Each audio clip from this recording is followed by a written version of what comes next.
Hello বন্ধুরা, কাল আখিরার বাবার জন্মদিন ছিল। সরি, কাল নয়, 21 তারিখ। আর 21 তারিখে আমরা বাড়িতে ছিলাম না। আমরা মানে আমি আর আখিরা বাড়ি ছিলাম না, আখিরার বাবা একাই ছিল। তো সত্যি কথা বলতে তার জন্মদিনের উইশ করতে আমি ভুলে গেছিলাম যে 21 তারিখে তার জন্মদিন।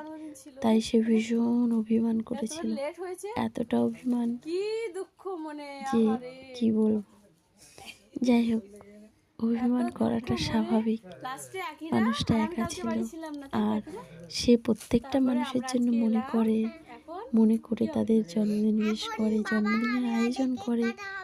আমার জন্য তো সে করেই সব সময়। যাই হোক, অনেক সরি, আমি ভুলে গেছিলাম। সত্যি কথা বলতে এখন আমার মেয়ে আখিরার জন্মদিন ছাড়া আর কারোর জন্মদিনের কথা মনে থাকে না, তাই ভুলে গেছিলাম। অবশ্যই এখানে ছিলাম না বলে হয়তো থাকলে মনে থাকতো। যাই হোক, তো আমি মাসির বাড়ির থেকে ভিডিওটা ছিল 22 তারিখের, জন্মদিন ছিল 21 তারিখের, আর আজকে আমি শেয়ার করছি 23 তারিখ। না, কত তারিখ আজকে? হ্যাঁ, 23 তারিখ। যাই হোক, তো আমি মাসির বাড়ির থেকে আসার সময় ওনার জন্য এই শার্টটা নিয়েছি। সত্যি কথা বলতে তাকে দেওয়ার মতো সামর্থ্য কি আমার আছে? সে সবসময় সব কিছু আমার দেয়। যেহেতু আমি হাউস ওয়াইফ, এখন আর কিছু করি না, তাই আমার বেশি দামি গিফট দেওয়ার সামর্থ্য নেই। সামান্য একটা শার্ট দিয়েছি। তো কেমন লাগলো ওনাকে আমি জিজ্ঞাসা করলাম, ভালোই লেগেছে। যাই হোক, আমি যাই দিই ওনার ভালোই লাগে, কখনো খারাপ বলে না। তো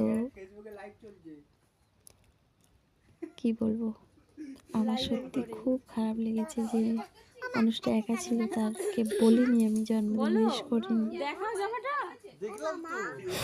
যাই হোক, এখন সে অনেক খুশি।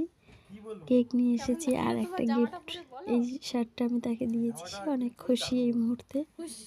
বলছিল যে কারোর থেকে তো আশা করিনি, তুমি কি করে ভুলে গেলে।